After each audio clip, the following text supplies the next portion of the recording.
Please subscribe and click the notification bell para updated po kayo sa bagong upload ko. Maraming salamat po. Kabanata 56. Shaznay's POV. Mabilis na lumipas ang mga araw. Parang noong nakaraan lang ay nabanggit ni Lunox ang pag-alis niya. Ngayon, ay ito nang at aalis na siya. Nabanggit niya rin sa akin na habang wala siya'y si Lucas muna ang titingin sa kumpanya. Minsan naman daw ay dadalaw rin dito sina Tito at Tito para i-check ang kumpanya. Speaking of Lunox, parents, kahapon ay nasabi na ni Lunox sa kanila ang tungkol sa amin. Kinakabahan pa nga ako dahil baka magulat sila kung bakit ko sinagot si Lunox agad. Pero kabaligtaran ang nangyari. Oo't hindi nila inaasahan ang tungkol doon pero talagang masayang masaya sila sa kanilang nalaman. Masaya rin ako kasi ramdam kong tanggap ako ng mga magulang niya. Masaya ako kasi pakiramdam ko napaka-welcome ko sa pamilya nila. Hindi ko kailanman naramdaman na iba ang tingin nila sa akin o kaya mababa ang tingin nila sa kagaya ko. Magiging ganito pa rin kaya ang pagtrato nila sa akin kapag nalaman nila ang sikreto ko. Sana naman ay hindi pa magiging huli ang lahat. Sa tingin ko na may hindi nila pinanghihinalaan si Shaina na apo nila o kadugo nila kaya mataas ang kumpiyansa ko na hindi nila malalaman ang totoo on their own. Sasabihin ko naman ang katotohanan sa kanila, sana ay hindi nila ako mauunahan. Naghahanap pa ako ng tamang panahon para aminin ang katotohanan sa kanila. Kung sakaling magduda sila ay pwede ko namang ipad-NA sina Lunox at Shaina nang malaman nilang hindi ako nagsisinungaling. Kasalukuyang nasa opisina ngayon si Lunox. Mamayang alas 10 ng umaga ang alis niya. Pinagtimpla ko muna siya ng kape saka ako pumasok sa loob ng kanyang opisina. Naabutan ko pang nagtanggal ito ng kanyang coat. Nakapag-breakfast ka na ba? Tanong ko habang nilapag ko ang tasa ng kape sa kanyang lamesa. Umiling siya. At bakit hindi ka pa nakakapag-breakfast? Nakataas ang kilay na tanong ko sa kanya sa kapamewang sa harapan niya. Ngumisi siya saka lumapit sa akin. Nanlaki pa ang mata ko nang bigla niya akong dampian ng halik sa labi. Now, I'm done with my breakfast, aniya saka ako kinindatan. Matulis ko siyang tiningnan. Ramdam ko ang pamumula ng pisngi ko. Siraulo ka talaga. Tinuwanan niya lang ako saka siya muling lumapit sa kanyang lamesa at humigop ng kape sa tasa na ipinagtimpla ko sa kanya. Pinanood ko lang siya habang nakahalukip-kap ako. Nang makita ko ang pagtaas baba ng kanyang Adam's apple ay tila naging slow-mo ang paligid ko. Bahagya pa akong napalunok. Nang ibinaba ni Lunox ang tasa ng kape ay saka lamang ako natauhan. Mabilis kong iniwasan ang tingin ko sa kanya. Anong oras ulit ang alis mo? Tanong ko kahit alam ko naman na ang sagot. At ang kanyang necktie. Hindi ko na pinansin pa ang titig niya dahil nakatuon ang atensyon ko sa pagtatali ng kanyang necktie. Nang matapos ako'y tinapik ko na siya sa balikat. Tatalikuran ko na sana siya nang bigla niyang hatakin ako palapit sa kanya. Hinawakan niya ang mukha ko saka hinarap ito sa kanya. Babe, I'll be out for 3 days. Won't you miss me? Tila nangungusap ang kanyang mga mata. Mami, miss kita. Siyempre. Ngumiti siya. Can I kiss you? Intimately. Passionately and. Hindi ko na siya hinintay pang magsalita dahil ako na ang naunang humalik sa kanya. Noong unay nabigla pa siya ngunit kalaunan ay tumugon na rin siya sa paghalik ko. Ilang sandali pa'y naging malalim ang halikan namin. Ramdam kong pinulupot niya ang kanyang braso sa bewang ko saka lalong ipinagdikit ang mga katawan namin. Nang hindi na ako makapagpigil ay pinalupot ko na rin ang aking mga braso sa kanyang batok. Tumagal din ang halikan naming iyon bago kami tumigil. Ipinagdikit pa namin ang noo ng isa't isa habang habol-habol namin pareho ang aming hininga. Ngumiti pa siya saka muli akong hinalikan. Nabigla pa ako nang kargahin niya ako habang hindi pa rin pinuputol ang paghahalikan namin. Hindi ko alam kung saan niya ako dadalhin. Naramdaman ko na lang na may malambot na bagay na nasa likod ko. Bahagya niya akong hinagas saka siya pamatong sa akin. Daing ko sa pagitan ng halikan namin nang maramdaman ko ang kamay niya sa kaliwang dibdib ko. Parang kinuryente ang buong katawan ko. Kanina lang ay ramdam na ramdam ko ang lamig sa opisina ni Lunox pero ngayon, tila nakukulangan ako sa lamig dahil sa init ng katawan ko dulot ng malalim na paghalik ni Lunox sa akin. Lumipat ang kanyang halik sa pisngi ko, sa mata ko hanggang sa tainga ko. Mamulong pa ito sa akin, I want you. I want you now, na mamaos na sabi niya saka bumaba ang kanyang halik papunta sa leeg ko. Lunox. Malikot pa rin ang kanyang kamay sa dib ko. Ngayon ko lang din napansin na parehas pa pala kaming nakadamit. Bumigat ang paghinga ko at bahagya pang napapikit ng maramdaman ko ang pagdampi ng halik niya sa tiyan ko. Nang tumigil siya'y napadilat ako. Kita ko ang pagtaas baba ng kanyang dibdib na para bang naghahabol ito ng hininga. Medyo magulo na rin ang kanyang buhok at medyo gusot na rin ang kanyang damit. Is this okay with you? Nag-aalala niyang sabi. Please, na mamaos kong sabi. Shesh. Pumikit. Ako. This time it was more gentle and passionate. Lalo akong nababaliw sa halik niya. Lalong nagwala ang ngakulisap na nasa tiyan ko. Bahagya niya pang kinagat ang ibabang labi ko. Lunox. Mahinang sanggal ko sa kanya. Ngumisi lamang siya saka muli akong hinalikan. Ang kamay niya ay unti-unting inangat ang damit ko since nakadress ako ngayon. Halos sumanghap ako nang matamaan ng kanyang daliri ang pag-KKBBE ko. Natigilan ako nang maalala ko ang lakad niya. Lunox, baka may late ka na, mahinang bulong ko. Don't mind it, babe, aniya. Muling bumaba ang kanyang halik at napunta iyon sa dibdib ko. Napaawang ang labi ko nang makita maramdaman ko ang kanyang mainit na labi sa dib ko habang ang kaliwang dib ko'y pinipisil ng kanyang kamay. Lunox, mahinang pag-ungol ko nang paglaruan niya ang nips ko gamit ang kanyang dila. Napakagat ako ng labi nang maramdaman ko ang paglalakbay ng kanyang kamay sa pag-KBBE ko. Shesh, mahinang daing niya. Parehas kaming natauhan nang biglang tumunog ang kanyang cellphone na nasa kanyang lamesa. Mabilis kong tinulak si Lunox saka ako bumangon sa pagkakahiga. Kitang-kita ko ang frustration sa mukha ni Lunox. Inayos ko pa ang damit ko habang siya na may padabog na naglakad papunta sa kanyang lamesa saka padabog rin na dinampot ang kanyang cellphone. What the freak is your problem, ass?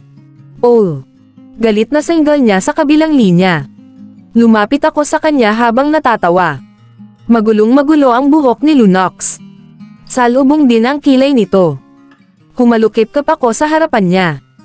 Nang ibinaba niya na ang tawag ay ngumisi ako sa kanya. Remind me to kill Bruno for ruining the moment. Bad trip na wika nito. Nang malapit ng mag-alas 10 ng umaga ay nagpaalam na sa akin si Lunox. Hinatid ko na rin siya hanggang sa labasan ng kumpanya. Hindi naman na siguro magtataka pa ang mga empleyado kung sasamahan ko si Lunox. Magkasiklap ang mga daliri namin ni Lunox habang nasa elevator kami pero nang magbukas ito ay binitawan na namin ang kamay ng isa't isa saka kami sabay na lumabas sa elevator. Naaanig ko na mula rito na nasa labas na ng kumpanya ang kanyang kotse. Nang may hatid ko na siya sa labasan ay sumakay na ito. Tumalikod na ako nang umalis na sila. Papasok na sana ako nang bigla akong harangin ng guard. Ma'am, may nagpapabigay po ulit sa inyo, aniya habang inaabot sa akin ang isang brown na envelope. Ngitian ko siya saka tinanggap iyon. Nagpasalamat muna ako sa kanya bago ako umalis at nagmadaling umakyat sa taas. Nang makaayat ako'y agad kong sinilip kung anong laman ng envelope. Ginapangan ako ng kaba nang makita ko ang litrato ng iba't ibang mga tao. Nandito ang litrato ni Lunox, Shaina, ni Mama, sina Tito at Tita, si Chloe, Brielle at Ryle. Nanginginig ang kamay kong kinuha ang puting papel na nakatiklop. Nang buksan ko ito'y binasa ko ang nakasulat sa papel. Maghanda ka na kung sino sa kanila ang uunahin ko. Maninangil na ako, Shaznia. That night Kabanata 57. Shaznia's POV. Buong araw akong wala sa sarili. Natawagan ko na rin kanina si Ryle at pinakiusapan na samahan niya muna sa bahay sina Mama at Shaina. I also texted Brielle and told him to update me kapag nakauwi na siya since he's at work. Alam ko naman na nagtataka sila sa mga actions ko pero this is the only way to make sure that they are all safe. Nagtitiwala naman ako na safe rin sina tita at tito since I know they have each other, and they also have their bodyguards. Si Lunox naman ay tinatawagan naman ako at ina-update kung ano na ang nangyayari sa kanya roon. Nabanggit niya rin sa akin na na-postpone ang conference niya this day, and it will resume tomorrow morning. Balak niya pang ang bumalik rito but I told him to just stay and wait until sunrise. Lucas, pwede ba ako humingi ng pabor sa'yo? Tanong ko sa kanya habang nasa loob kami ng elevator at pababa na. Oo naman. Ano yun? Pwede mo bang bisitahin sina tito at tita? Tapos i-text mo ako kung ayos lang ba sila roon. Kita ko ang pagkunot ng kanyang noo. Don't get me wrong, siya. Pero bakit?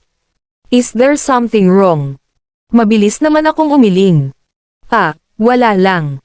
Wala kasi si Lunox ngayon sa bahay nila, di ba? I just to make sure na they're safe. Iyon lang naman. Bahagya pa siyang tumanggaw-tango nang nakangiti. Alright. Dadaanan ko sila. Ang sweet naman ng daughter-in-law nila, pagbibiro niya pa. Sira. Natatawang sabi ko. Nabanggit sa akin ni Lunox na alam na nila Bruno, Raiko at Lucas ang tungkol sa amin. Ang sabi naman ni Bruno sa akin nang magkita kami hindi na raw siya nagulat pa sa kanyang nalaman dahil iyon na raw talaga ang fine predict niya sa simula pa lang. Ganoon din sina Raiko at Lucas. Ngayong araw na ito'y sinabihan ko rin si Ryle na huwag na akong sunduin. Sasabay na lang ako kay Chloe dahil gusto kong samahan niya na lang sina Mama at Shaina sa bahay. Alam kong nagtataka na si Ryle sa mga actions ko pero bahala na. Kailangan ko lang talagang masiguro na ligtas si Mama at Shaina sa bahay habang wala ako. Nang bumukas na ang elevator ay sabay na kaming lumabas ni Lucas. Magpapalam na sana siya sa akin ngumit na dulot iyon nang makita niyang patakbong lumapit sa direksyon ko si Chloe. Siya, may nakalimutan kasi ako sa opisina, Ayos lang ba kung hintayin mo ako? Aniya nang makalapit siya sa akin. Bahagya pa itong yumoko at tipid nang ngumiti nang makita niya si Lucas sa likod ko. Sisigat pa sana ako nang sumingit si Lucas. Ano ba ang nakalimutan mo? Ako na lang ang kukuha. Napakagat ng labi si Chloe tila pinipigilan nito ang sarili ng ngumiti. Hindi na. Umiling pa ito. Ako na ang kukuha. Nakakahiya naman sa'yo. No, I insist. Bahagya akong umatras para hindi na ako maging sabagal pa sa pag-uusap nila. Yung W white folder na nakapatong sa lamesa ko, halatang nahihiyang sabi ni Chloe. Okay. Got it. Tumalikod na siya sa amin saka muling pinindot ang button na may arrow na pataas. Lucas, alam mo ba kung saan ang opisina ko? Lumingon si Lucas sa amin. Of course. Lahat ng tungkol sa'yo, inaalam ko. Kinindatan niya pa si Chloe. Saktong bumukas ang elevator saka ito pumasok. Nang magsara ang elevator ay agad kong sinundutan sa tagiliran si Chloe na ngayon ay hindi pa rin gumagalaw sa kanyang kinatatayuan. Shoota! Kinikilig ako, siya. Sinampal-sampal pa nito ang kanyang sarili. Nananaginip ba ako? Tinuwanan ko naman siya saka siya hinampad sa braso. Sira. Totoo yun. Ang gentleman niya. Kinikilig pa na sabi ni Chloe. Hinintay na lang namin si Lucas sa may lobby area. Ilang minuto lang ang lumipas ay nakabalik na si Lucas dala-dala ang white envelope na sinasabi ni Chloe. Pinapanood ko lang sila sa kanilang pag-uusap hanggang sa nagpaalam na sila sa isa't isa. Niyaya ko na rin si Chloe na umuwi na. Kahit na nasa loob na kami ng kotse, bukang bibig niya pa rin si Lucas. Kanina pa nga niya inaamoy ang envelope na kinuha ni Lucas kanina. Halos maiyak pa nga siya dahil sobrang bango raw ng envelope at sigurado raw siyang amoy ito ni Lucas. Nababaliw ka na talaga, Chloe, natatawa habang umiiling na sabi ko. Ikaw ba naman mapansin ng crush mo? Natawa ako. Crush mong napakatorpe. Tinaasan ko pa siya ng kilay. Wow! Bakit? Nasa undenial stage rin naman kayo ni Lunox, no? Nakangusong sabi niya sa akin.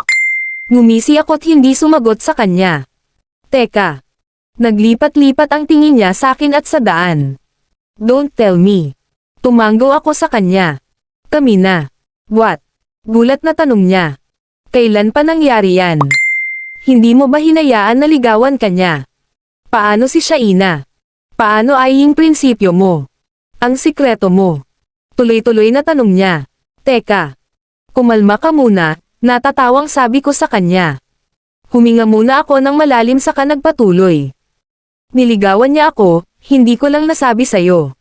Alam ni Mama at ni Shaina. Alam na rin ng mga magulang ni Lunox. Ayos lang sa mga magulang ni Lunox. Tumango ako. Oo naman. Masaya sila para sa amin. Saglit siyang lumingon sa akin. Paano yung lihim mo? May balak ka na bang sabihin kay Lunox ang katotohanan? Mom, antong hininga ako. Oo. Naghahanap ako ng tamang panahon. Nagugilty na kasi talaga ako. Hindi na kaya ng konsensya ko. Sakto namang traffic kaya nagkaroon ng pagkakataon si Chloe na ibaling ang kanyang atensyon sa akin. Ngumiti siya sa akin. Masaya ako para sa'yo, at para sa inaanak ko. Nakikita ko naman na magiging isang mabuting ama si Lunox kay Shaina, aniya. Salamat, Chloe. Kaya I am rooting for you and Lucas, too. Bagay kayo. Kinindatan ko siya. Namula siya saka ako hinampas sa balikat. Susundan namin ang yapak ninyo, pagbibiro niya pa. Nang may hatid niya ako sa bahay ay bumaba na ako. Sinabi ko na rin sa kanya na i-text ako kapag nakauwi na siya. Daladala ko pa rin ang brown envelope na natanggap ko nga. Buti nga't hindi nila ako tinatanong kung anong laman ng envelope na yon. Sinalubong ako ng yakap ni Shaina. Naabutan ko pa si Ryle na tinutulungan si Mama sa paglapag ng mga pinggan at kubyertos sa lamesa. Pagkatapos ay sabay-sabay na kaming nag-dinner. Nang matapos kami nagkaroon pa kami ng kaunting kwentuhan hanggang sa nagpaalam na si Ryle na siya'y aalis na. Hinatid ko si Ryle palabas. Siya, you're really acting weird. Ano ba ang nangyayari? Wala naman. May napanginipan lang akong masama. Bothered lang yata ako kanina, sagot ko. I see. Kung may gumugulo man sa isip mo, sabihan mo lang ako, ah. O hindi kaya ay sabihan mo ang boyfriend mo. Ngitian ko siya. Nasabi ko na rin kay Ryle ang tungkol sa amin ni Lunox.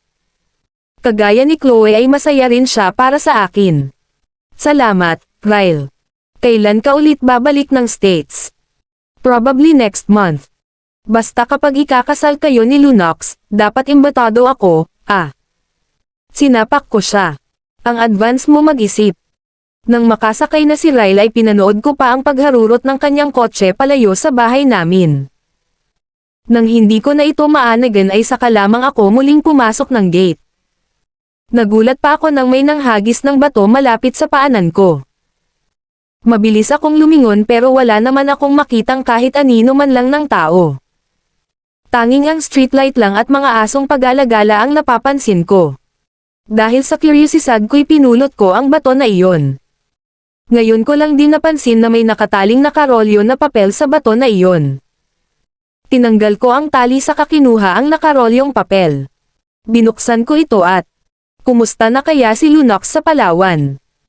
Binitiwan ko na ang bato saka itinago sa loob ng bulsa ko ang papel. Nagmadali akong pumasok sa loob para kunin ang cellphone ko. Agad kong tinawagan ang numero ni Lunox pero can't be reached ito. Nang tawagan ko naman si Bruno ay hindi ito sumasagot sa mga tawag ko. Ang huling message ni Lunox sa akin ay kanina pang alas 5 ng hapon. Ang sabi niya ay may pupuntahan sila ni Bruno at tatawag siya kapag nakabalik na sila ng hotel pero alas 9 na ng gabi ay wala pa rin akong natatanggap na tawag sa kanya. Wala namang kaso iyon sa akin dahil baka busy lang siya pero naging paranoid ako dahil sa sulat na natanggap ko. Ilang beses ko pang sinubukang kontakin si Lunox tsaka si Bruno ngunit wala pa rin akong natatanggap na sagot mula sa kanila. Wala na akong choice kundi ang tawagan si Lucas. Nakatatlong ring pa ito bago sumagot. Lucas, ihanda mo ang private plane ni Lunox. Pupunta tayo ng Palawan ngayon mismo. That Night Kabanata 58. Shaznea's POV. Bakit, siya? May nangyari ba? Nagtatakang tanong ni Lucas sa kabilang linya. Basta. Kailangan na nating umalis ngayon na. Hindi ko sila makontak. Nag-aalala ako para sa kanila. Okay, fine. But we have to wait for an hour first. Hindi madali ang pinapautos mo sakin. I'll contact the pilot. Nang ibinaba na ni Lucas ang tawag ay nagmadali na akong pumasok sa loob. Napansin yata ni Mama iyon kaya nilapitan niya ako para tanungin. Ayos ka lang ba? Ba't tila namumutla ka? Nag-aalalang tanong niya. Wala po, Maria. Nag-aalala lang po kasi ako para kay Lunox. Hindi ko po kasi siya makontak. Kaninang alas 5 pa po kasi ang huling pag-uusap namin. Mag-aalas 10 na po ng gabi, Ma, paliwanag ko. Tinapik niya ako sa balikat. Huwag kang mag-alala. Baka lang lobat o nakatulog na. Ma, pupuntahan ko siya sa Palawan. Sasamahan ako ni Lucas. Tatawagan ko si Ryle kung pwede bang samahan niya muna kayo ni Shaina rito sa bahay habang wala ako. Kumunat naman ang noo ni Mama. Anak, hindi na kailangan. Magpapahinga na kami ni Shaina. Pero, Ma, mataman akong tiningnan ni Mama. Hindi na. Kaya na namin ni Shaina rito. Doon na ako matutulog sa kwarto ninyo para mapanatag ang loob mo. Alas 10:30 nang dumating si Lucas sa bahay para sunduin ako. Pinatulog ko muna si Shaina bago ako umalis. Hindi na ako nagdala ng kahit na anong gamit. Tanging ang sarili ko lamang ang dala ko. Ni hindi pa nga ako nakakapagbihis, suot-suot ko pa rin ang damit na suot ko kanina sa opisina. Tahimik lang kami sa biyahe ni Lucas. Nagpapasalamat na lang ako't hindi siya nagtatanong ng kung ano-ano sakin. Kanina ko pa rin subusukang tawagan ulit sina Lunac at Bruno ngunit talagang wala ni isa sa kanila ang sumasagot sa tawag ko. Siya, kumalma ka muna. Kanina ko pa napapansin sa opisina na balisa ka. Ayos ka lang ba talaga? May hindi ka ba sinasabi sa amin? Nanatiling sa labas ang tingin ko habang pinapakinggan si Lucas. Ayos lang ako, tipid kong sagot sa kanya. Alas 11 ng gabi nang makasampa kami sa private plane ni Lunox. Alam kong may mga private plane at chopper sila dahil nabanggit na ito sa akin ni Lunox noong nakaraan. Sinabihan ako ni Lucas na matulog muna habang nasa biyahe pero talaga hindi ako makatulog. Shesh. Please answer the call. Mahinang sanggal ko nang hanggang ngayon I can't be reached ang cellphone ni Lunox. Siya. Tawag ni Lucas sa akin sa kanya ako nilapitan. A news came up. May lalaking nabaril daw sa isa sa mga hotel sa Palawan. Ano? Napailing siya. But wala pang further details. Breaking news kasi siya. Shit. Single ko. Tumunog naman ang cellphone ko. Isa itong text message galing sa unknown number. Mabilis kong binuksan ito at binasa ang mensahe roon. Siniguro kong hindi mababasa ni Lucas ang mensaheng iyon. Dagdag 639 *************5.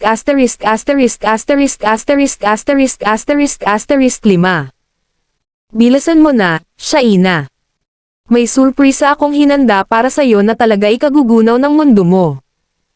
Halos manginig ang mga kamay ko habang binabasa ang mensaheng iyon. Ilang beses din akong napalunok.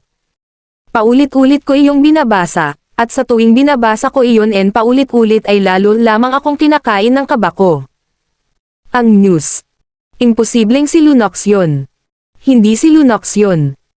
Pinahid ko ang luhang nagbabadyang tumulog galing sa mga mata ko. Hindi ako pwedeng mag-overthink. Pinilig ko ang ulo ko. Muli kong tinawagan ang numero ni Lunox o ni Bruno ngunit talagang walang sumasagot sa kanila.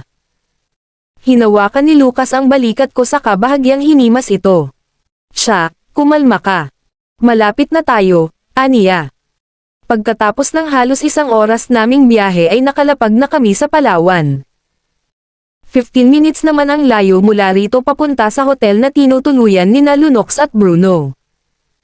Nang makababa kami sa hotel na sinasabi ni Lucas ay nakahinga ako ng maluwag nang makitang payapa naman sa labas nito. Ibig sabihin, hindi ito ang hotel na tinutukoy sa balitang nakalap ni Lucas. Habang papalapit kami sa entrance ng hotel ay lalo akong kinakabahan. Dumiretso na kami sa front desk para tanungin kung nandito ba si Lunox. Noong una ay nagdalawang isip pa ito na magbigay ng impormasyon sa amin ngunit nang malaman nito na pinsan siya ni Lunox ay pinagbigyan niya kami.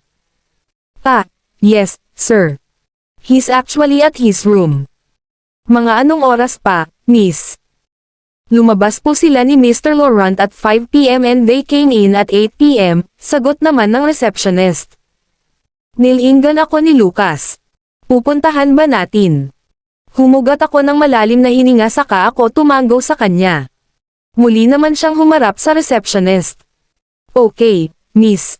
May I know what's his room number? Sumilip sa akin ang babae. Maaari ko po bang malaman kung sino po ang kasama ninyo? I'm Shaznia Riley. Mr. Monteverd's girlfriend, sagot ko. Oh, I'm sorry. But who is Celestine Sean? She also told me na fiancé siya ni Mr. Lunox Monteverde. Biglang uminit ang ulo ko. Ano? Nasaan siya? Nasa room po ni Mr. Monteverde. Miss, just give us the room number. Celestine Shawin is not his fiancé. Angle ni Lucas sa kanya. Kita ko ang pagtataka ng babaeng kausap namin. Are you sure, sir? Pero nang tumawag kami sa kwarto ni Mr. Monteverde, pumayag naman po siya na paakyatin si Miss Sean, paliwanag ng babae. Nalaglag ang pangakot bahagya pang kumunot ang noo ko sa narinig. Pumayag si Lunox. Bakit? Kaya ba hindi niya sinasagot ang mga tawag ko? Kaya ba naka-off ang cellphone niya para hindi ko malaman na magkasama sila? Kaya pala ayaw niyang isama ako rito. May ibang bagay pala siyang kailangang asikasuhin bukod sa conference meeting niya. Lucas, umalis na tayo, pagyaya ko kay Lucas. Hindi, siya. May mali sa nangyayari. Pinasadahan ni Lucas ang kanyang daliri sa kanyang buhok. He looks frustrated. Miss, just give us his room number. Please. Pero, sir. Siya. Lucas. Parehas kaming napalingon ni Lucas nang may biglang tumawag sa pangalan namin. It was Bruno. Looks like kapapasok niya lamang sa hotel. May daladala pa itong paper bag. Lumapit siya sa direksyon namin. Anong ginagawa ninyo dito? Nakakunot ang noong tanong niya sa amin. Nasaan si Lunox? Tsaka bakit hindi ka sumasagot sa mga tawag ko? Tanong ko sa kanya. Nagkamot naman ng batok si Bruno. Naiwan ko kasi ang cellphone ko doon sa bar na pinuntahan namin ni Lunox kanina. May iwinagayway pa siya. Kaya nga kara-rating ko lang kasi bumalik ako roon para kunin ang cellphone ko. Anong oras pa ang alis mo kanina? Tanong naman ni Lucas. 8:00 ng gabi ko binalikan ang cellphone ko. Nakatulog kasi kami ni Lunox dala ng pagod at medyo marami rin kaming nainom, paliwanag niya pa. Shesh, mura ni Lucas. Si Celestine, siya, nag-aalalang sabi ni Lucas habang nakatingin sa akin. Anong meron kay Celestine? Nagtatakang tanong ni Bruno. Binanggit namin kay Bruno ang nangyaring pag-uusap namin pati iyong babaeng receptionist kanina. Kahit siya ay nagulat nang malaman iyon. Nagmadali na kaming umakyat sa palapag kung saan ang kwarto ni na Lunox at Bruno. Magkahiwalay daw sila ng kwarto pero magkaharap lang ang mga pinto ng kwarto nila. Nang bumukas na ang elevator ay halos lakad-takbo ang ginawa namin hanggang sa makarating kami sa tapat ng pinto ng kwarto ni Lunox. Hinayaan nilang ako ang magbukas ng pinto. Huminga muna ako ng malalim bago ko ipinihit ang doorknob at binuksan iyon. Putna, mahinang bulalas ni Lucas sa likod ko. Napatikip ako ng bibig sa nadatnan ko. Para akong binuhusan ng malamig na tubig sa nakita ko. Bumagsak ang luha sa pisngi ko. Kitang-kita ng dalawang mga mata ko si Lunox at Celestine na natutulog sa iisang kama. Parehas na mahimbing ang kanilang tulog at mga walang saplot pang itaas. Nagkatikip ang kanilang mga katawan sa kumot kaya hindi ko malaman kung pati sa baba ay wala din silang saplot. Nakakalat din ang kanilang mga damit sa sahig. Hinanap ko ang cellphone ni Lunox at nakita ko itong nasa tabi lang ng kama niya. Habang nag-aalala ako sa kalagayan mo, ikaw pala rito ay nagpapakasarap kasama ni Celestine. Paano mo ito nagawa sakin, Lunox? That night Kabanata 59. Shaznay's POV. Dahan-dahan akong lumapit sa kama kung saan sila nakahiga. Pinigilan pa ako nina Bruno at Lucas pero hindi ko sila pinansin. Ayokong gumawa ng eksena pero talagang nangagalaiti ako sa galit. Nasasaktan ako sa nakikita ko dahil hindi ko alam kung ano nga ba talaga ang totoong nangyari. Kailangan ko ng eksplanasyon galing kay Lunox pero alam kong nababaliw na rin itong si Celestine sa mga pinanggagawa niya. Pinahid ko ang luhang kanina pa pumapatak sa kaliwang pisngi ko. Hindi dapat ako magpadala sa emosyon ko. Nang may makita akong bote ng mineral water na nakapatong sa nightstand ay kinuha ko ito. Dahan-dahan kong binuksan iyon sa kabinuhos kay Celestine na alam ko namang nag-iinarte lang na natutulog. Bumalikwas siya ng bangon. What the hell? Bulalas niya saka ako tinapunan ng masamang tingin. Tinaasan siya ng kilay. Napansin ko ang paggalaw ni Lunox at ilang saglit pa idinilat na nito ang kanyang mga mata. Nang mapatingin siya sa kanyang tabi ay halos magsalubong na ang kanyang dalawang kilay. What the hell are you doing here, Celestine? Galit na tanong sa kanya ni Lunox. Pinasadahan pa ni Lunox ng tingin ang kanyang katawan. Why am I not wearing any stuffs? Tanong niya. Hindi ko alam kung sarili niya ba ang kanyang kausap o kami. Han, nakalimutan mo na ba ang nangyari sa atin? Tanong sa kanya ni Celestine. Kita ko ang pag-igting ng panga ni Lunox at pagalit na hinablot ang braso ni Celestine. Stop your freaking hallucinations, Celestine. Hindi ko alam kung napansin niya ba ang presensya namin. Pero sa nakikita kong galit sa mga mata ni Lunox, alam kong wala siyang kinalaman dito. Kahit papano'y nabawasan ang sama ng loob ko. Pero hindi ako dapat makampante. Kailangan ko pa ring makatanggap ng eksplanasyon galing kay Lunox. Stop denying it, Han. Bakit? Kasi nandito ang sekretarya mo. Natatakot kang malaman niyang may nangyari sa atin. Natigilan si Lunox saka lamang nito napansin ang kanyang paligid. Unang napansin niya ay sina Bruno at Lucas na nakatayo ngayon malapit sa pintuan. Pagkatapos ay dama ko ang kanyang tingin sa sahig kung saan nakakalat ang mga damit nila. Nang dama ko sa akin ang tingin niya ay biglang lumambot ang ekspresyon ng kanyang mukha. Babe. Umiwas ako ng tingin sa kanya. What? Babe. Iyan na pala ang tawag mo sa mga side chicks mo, Lunox. How cheap. Pagbubunganga ni Celestine. Talagang naririndi na ako sa boses ng babaeng ito. Sino ba ang mas cheap sa atin, Celestine? I didn't know that you will stoop this low para lang gantihan ako. Kita ko ang galit sa mga mata niya nang sabihin ko iyon. Hindi ako kagaya mo. Cheap. Low class. Slut. Sa krustiko pa akong tumawa nang muli kong tingnan ang itsura niya. Humalukip-kap ako. Are you describing yourself, Celestine? Susugurin niya sana ako nang bigla ko siyang sampelan. Napahawak siya sa kanyang pisngi at nanlalaki ang mga matang nakatingin sa akin. Akmang sasampalin niya na sana ako nang hilahin ko ang kanyang buhok saka ikinaladkad papunta sa sahig. Freak you. Single niya sa akin. Mahiya ka sa sarili mo, Celestine. Kinuha ko ang naka-crumpled na papel na nakasilid sa loob ng bulsa ko. Hinagis ko iyon sa kanya. Tigilan mo na rin ang pagpapadala ng mga banta sa akin dahil hindi ako natatakot sa'yo. Kinuha iyon ni Celestine sa kabinuksan. Binasa niya ang nakasulat siya ito demonyong tumawa. Pasensya ka na, Shaznia. Pero hindi ako ang nagpapadala ng mga banta sa'yo, umiiling na sabi niya. Mukhang hindi lang ako ang kaaway mo, nakangising dagdag niya pa. Biglang bumukas ang pinto at bumungad doon si Bruno. Nakita ko pa na may mga kasama siyang security. Kunin niyo siya. Nanggugulo siya rito, sabi ni Bruno habang nakaturo kay Celestine na ngayon ay tinatakpan ang kanyang sarili gamit ang kumot. Ikulong niyo siya, seryosong utos ni Lunox sa kanila. Tumanggaw naman ang mga security na nandito.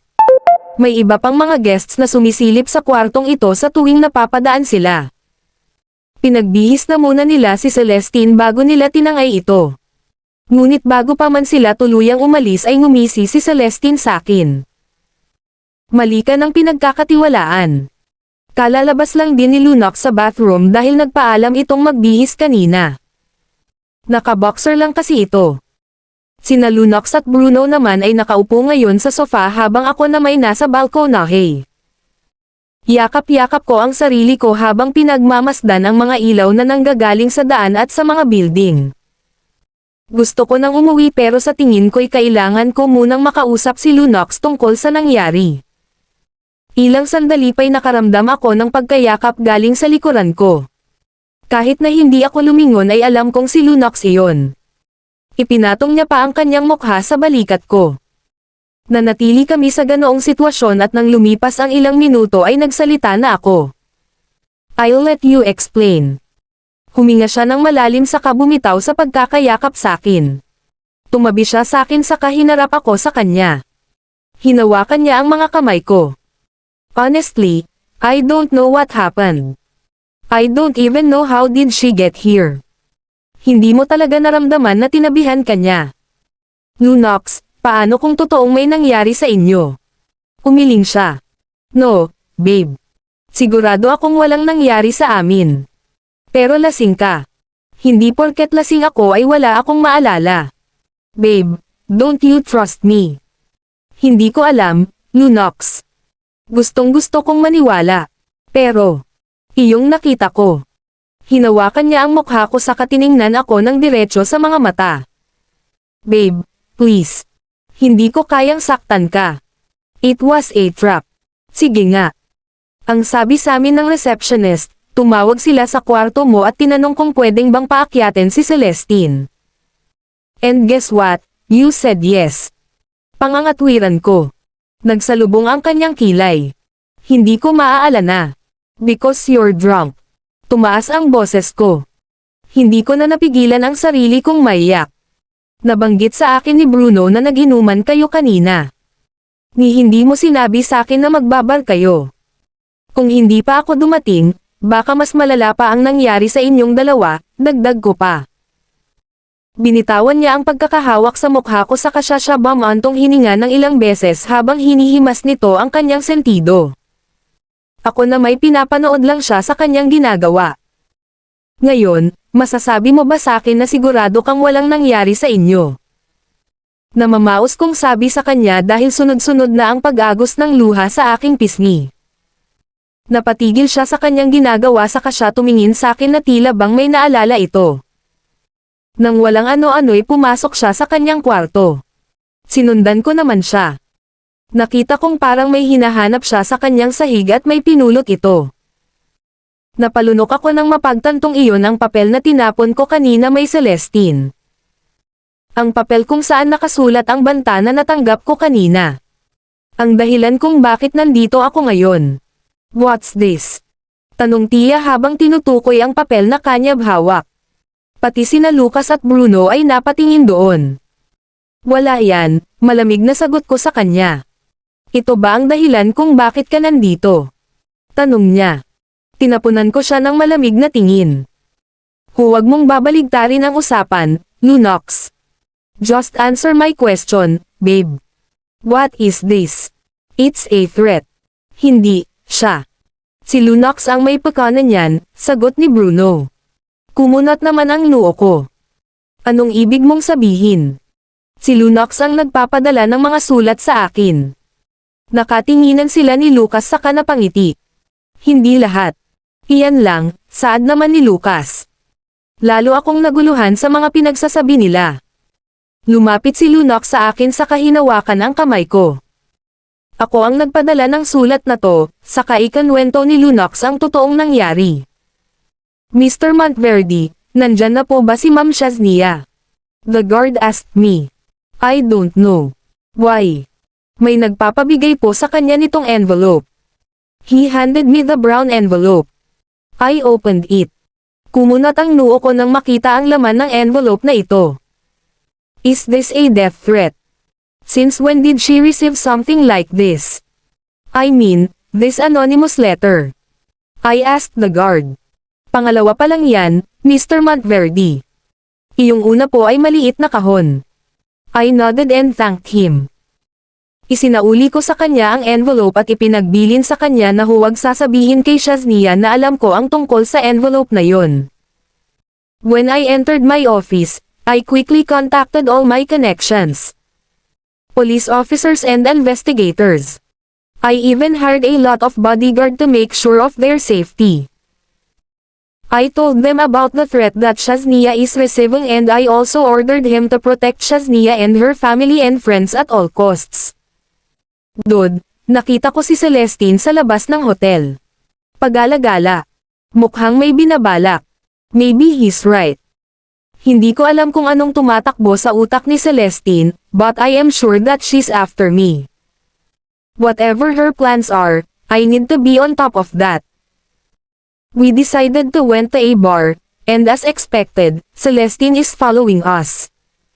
We also pretended to be drunk. I have already advised Bruno as to what he's going to do.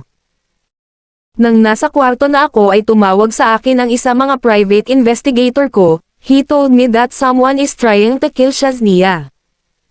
I instructed him to send a threat to Shaznia and tell her that I was in trouble. Nasabi sa akin ng private investigator ko na mukhang umatras ang lalaking nagbabalak na patayin si Shaznia nang mapagtanto nitong may iba pang nagbabanta sa buhay ni Shaznia. It was all an act to mislead their plan. Nang umalis si Shaznia sa kanila ay nagpadala na ako ng mga bodyguards sa bahay ni Shaznia to make sure that Tita and Shaina is safe. Halos malaglag ang pangako sa sinabi ni Lunox. Ibig sabihin, walang katotohanan ang sulat na yon. It was purely an act. Paninigurado ko. Ngumiti si Lunox sa tumango. Yes. That's the recent one. Pero yung iba, hindi na ako ang may pekana nun. Why didn't you tell me about this, babe? Pero iyong kay Celestine. Paano mo maipapaliwanag iyon sa akin? You're right. Ako ang sumagot sa tawag na yon. That time, I know what her real intentions are. I know that she's planning to destroy us. Kumagat ako sa plano niya. I pretended drunk, but nothing happened to us. Believe me, babe, paliwanag ni Lunox. Pero parehas kayong tulog. I was pretending. Well, except for her. Dahil nilagyan ko ng pampatulog ang drinks na ibinigay ko sa kanya. Rinig kong nagtawanan sina Bruno at Lucas. Ang ending, si Celestine ang nabudol. Siya ang nagmukhang tanga. Natatawang sabi ni Bruno. Naniwala nga talaga siyang may iba pang nagbabanta sa'yo, siya. Ang bobo. Wika ni Lucas na lalong ikinatawa nilang dalawa ni Bruno. Sinaman ko ng tingin si Lunox na ngayon ay nakangiti na sa akin. Hinayla niya ako palapit sa kanya ako niyakap. I'm sorry for making you cry, babe. I love you.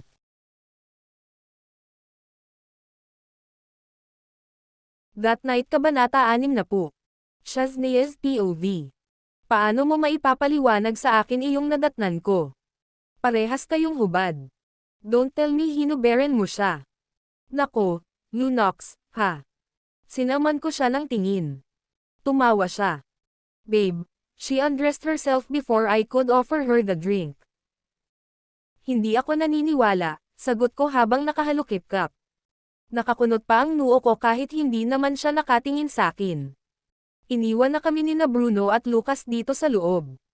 Napagkasunduan namin na bukas na kami babalik sa menu nila ni Lucas.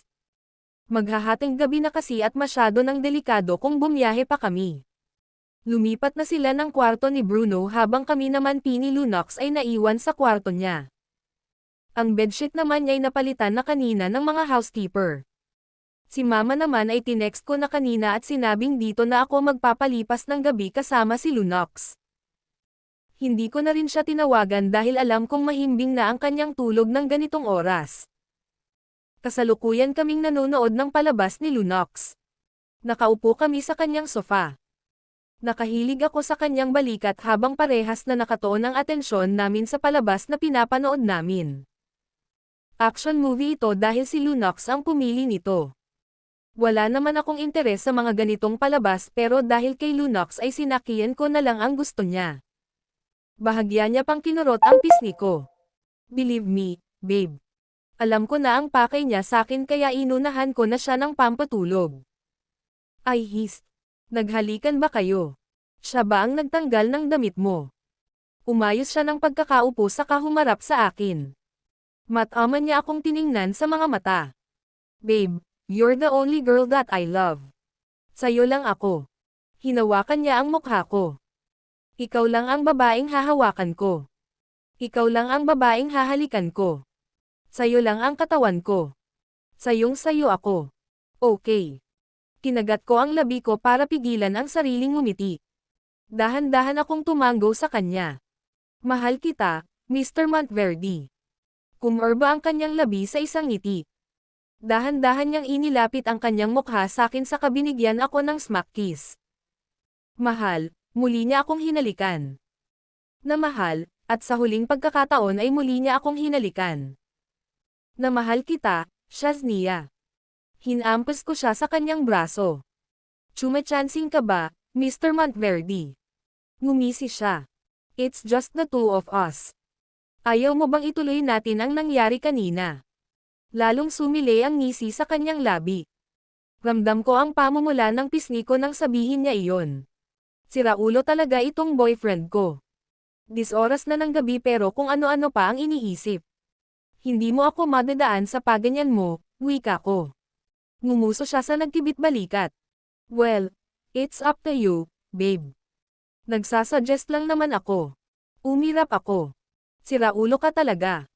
Tumayo na ako at naglakad papunta sa kanyang kabinet. Binuksan ko iyon saka naghanap ng damit niyang pwede kong masuot. Nang may nakita akong white t-shirt doon ay agad ko iyong kinuha. Ipinakita ko ang damit kay Lunox. Pwede ko bang suotin ito? Tanong ko sa kanya. Prente siyang nakaupo sa sofa habang nakapang-de-quatro ang paa. Malagkit niya akong tiningnan. Sure, babe. Okay. Magbabanyo lang ako para makatulog na tayo, sabi ko. Pumasok na ako ng banyo sa kanaligo. Lagkit na ako sa sarili ko dahil kanina pa itong damit ko. Buti na lang talaga ay hindi na muling tinanong sa akin ni Lunox ang tungkol sa banta na natatanggap ko. Sana ay hindi niya na ulit maalala iyon. Ayoko kasing magalit siya sa akin dahil lang sa itinago ko sa kanya ang tungkol doon. Shesh. Mahinang sunggal ko nang maalalang wala man lang akong dalang underwear o toothbrush. Alangan namang toothbrush ni Lunox ang gagamitin ko. Ginamit ko na nga ang towel niya, pati ba naman toothbrush ay gagamitin ko pa. Sa loob pa lang ng bathroom ay nagbihis na ako dahil kakailanganin ko ang towel para sa buhok ko. At dahil nga sa babae ako'y nagmukhang duster ang t-shirt ni Lunox sakin. Hanggang tuhod ito. Ni hindi na nga ako nagsuot ng bra dahil hindi ako comfortable kung may bra ako kapag natutulog. Hindi naman siguro first time ni Lunox na makakita ng boobs kaya bahala na kung mahahalata niyang wala akong bra. As if naman hindi niya panahawakan ang boobs ko, bulong ko sa sarili habang naglalagay ng towel sa ulo. Lumabas na ako at naabutan kong nanunood pa rin ng palabas si Lunox. Hindi niya yata napansin ang presensya ko dahil nakatutok pa rin ito sa kanyang pinapanood. Naglakad ako papunta sa vanity table saka binuksan ang drawer para maghanap ng toothbrush. Usually kasi sa mga hotel may libreng amenities na silang binibigay. Babe, what's up?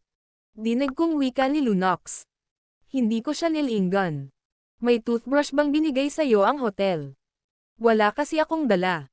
Babe, you can use mine. Humarap ako sa direksyon niya saka tinaasan siya ng kilay. Kadiri ka. Ngumisi naman siya. We already kissed each other and even tastes our own saliva. Anong nakakadiri kung gagamitin mo ang toothbrush ko? Biglang nag-init ang pisngi ko saka ko siya tinapunan ng masamang tingin. Inaasar ba ako nito ni Lunox? Nang makita niya ang reaksyon ko'y bahagya itong tumawa. I'm just kidding. Babe. Check the paper bag inside the cabinet. May underwear doon at toothbrush for you. May pads din baka kasi may dalaw ka nang hindi ko nalalaman, paliwanag niya. Pumunta ako sa kanyang cabinet para hanapin ang paper bag na sinasabi ni Lunox. Nang sumilip ako'y kumunot ang noo ko nang makita ang laman nito. Ba't ka mayroon nito? Tanong ko sa kanya. Because of the plan. In case lang na talagang pupunta ka rito. Hindi ako nag-react sa sinabi niya. Stop overthinking, babe. Wala akong ibang babae, depensa niya pa. Wala naman akong sinasabi. Ang defensive mo. He hissed.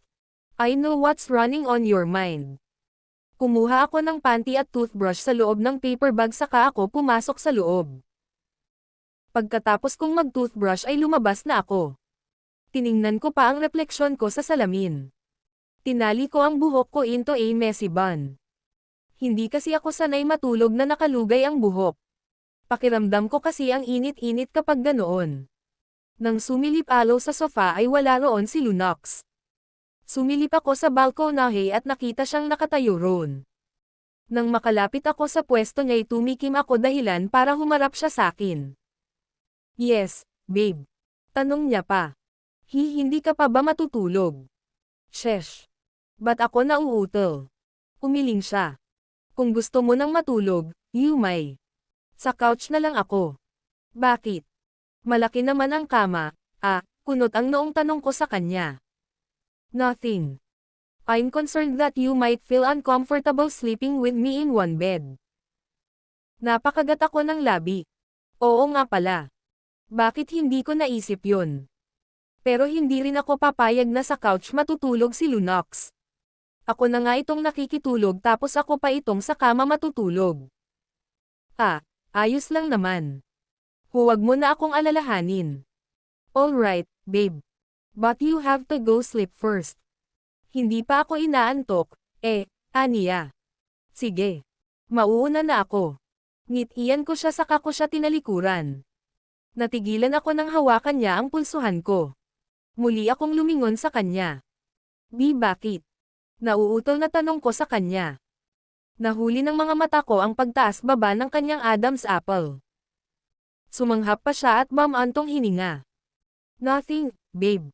Good night. Ngitian niya ako saka siya lumapit para halikan ako sa noo. Napapikit pa ako nang gawin niya iyon. Sobrang weird pero para akong kinuryent nang maramdaman ko ang pagdampi ng kanyang labi sa aking noo. Napakagat pa ako ng labi nang humiwalay na siya sa akin. Hindi ako makatingin ng diretso sa kanyang mata. Nang bitawan niya na ang pagkakahawak niya sa pulsuhan ko'y para akong nadismaya. Hindi ko maintindihan ang sarili ko. I know that I want more. I want more than that fluking forehead kisses. Nag-iinit ang katawan ko. Napakalakas ng epekto ni Lunox sa akin. Simpleng pagdampi niya lang ng kanyang labi ay nabubuhayan na ang sistema ko. Pakiramdam ko'y nag-aalboroto na ang mga kulisap sa tiyan ko dahil pati sila'y dismayado. Pinilig ko ang ulo ko saka kinalma ang sarili ko. Tumalikod na ako sa kanya saka naglakad palayo sa kanyang kinaroroonan. Naging mabigat pa ang bawat paghakbang ko. Tila pati ang mga paa ko'y tutol sa desisyon kung lumayo na lang. Hindi pa man ako nakakaapat na hakbang ay muling hinigit ni Lunox ang pulsuhan ko at nang lumingon ako'y agad niya akong pinaulanan ng kanyang halik. Mapusok at mabagal ang halik niyang iyon. Ang kaninang init na nararamdaman ng katawan ko'y lalong nag-alab. Unti-unti niya akong iginaya papunta sa kama nang hindi niya pinuputol ang halikan namin. Nang makaupo ako sa kama ay saka lamang naputol ang halikan namin. Parehas kaming naghahabol ng hininga. Napatingin ako sa katawan ni Lunox. Ang kanyang abs, ang kanyang dibdib, ang kanyang biceps at triceps. Hindi nagtagal ay muli niya akong hinalikan. Mas mapusok. Mas malalim. Para akong nalalasing sa kanyang halik. Sa sobrang bilis ng pangyayari ay nakahiga na ako sa kama habang siya ay nakapatong sa akin. Ilang beses pa akong sumisinghap nang maramdaman ko ang kanya sa pagkBBE ko. Naka-shorts lang kasi ito kaya ramdam na ramdam ko ang umbok niya. Ilang sandali pa ay muli siyang tumigil sa paghalik sa akin. Mataman niya akong tiningnan sa mga mata ko. Lunox, Namamaos na sabi ko nang hindi niya pa rin ipinagpatuloy ang kanyang ginagawa. What is it, babe? Tila nang aasar na tanong niya. Sinaman ko siya ng tingin dahilan para matawa siya. Pinasadahan niya ang kanyang daliri sa underwear ko dahilan para mapaawang ang bibig ko. Please, pakiusap ko sa kanya. Ngumiti siya sakin. My pleasure, babe. Sa kanya muling ipinagpatuloy ang paghalik niya sakin.